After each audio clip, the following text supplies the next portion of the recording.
Depuis qu'ils se sont lancés dans la chasse aux signatures, ils ont déjà parcouru près de 1500 km. Aujourd'hui, Claude et Daniel, militants du NPA, sillonnent le canton de Saverdun dans l'Ariège. Premier rendez-vous avec le maire de Canté, petite commune de 200 habitants, et première déception. Alors pour l'instant, pas de promesse, c'est un maire déjà qui accepte de discuter, c'est déjà ça. Et après, me semble-t-il, qui est craintif, disons, par rapport à la question de l'anonymat. Si c'était anonyme, je pense qu'il fait partie des maires qui accorderaient leur parrainage. Voilà. Sur les 100 communes qu'ils ont visitées à leurs frais depuis le mois de septembre, Claude et Daniel n'ont recueilli que 6 promesses de signature. À la mairie d'Esplace, ils trouvent porte close. Dans ces cas-là, pas d'autre solution que de demander l'adresse du maire. On cherche à rencontrer monsieur le maire, monsieur Camposé.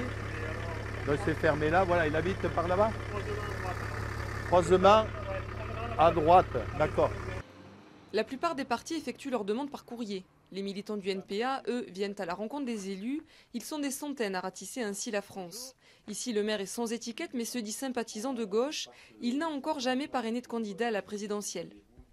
La politique nationale paraît tellement loin par rapport au terroir et au fin fond de l'Ariège qu'on ne s'y retrouve pas forcément dans les grands partis, quoi.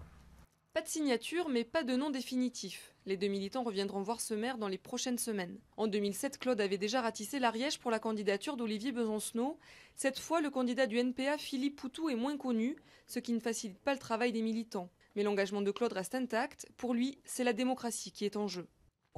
On pense que c'est un moment, les présidentielles, où il y a égalité justement des candidats pour avoir la possibilité, la capacité de s'exprimer, de présenter leurs propositions, leurs programmes, et que ces moments sont rares pour faire vivre la démocratie, donner un peu d'oxygène à la démocratie.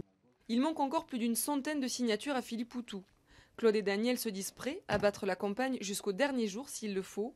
Les candidats ont jusqu'au 16 mars pour remettre leurs 500 signatures au Conseil constitutionnel.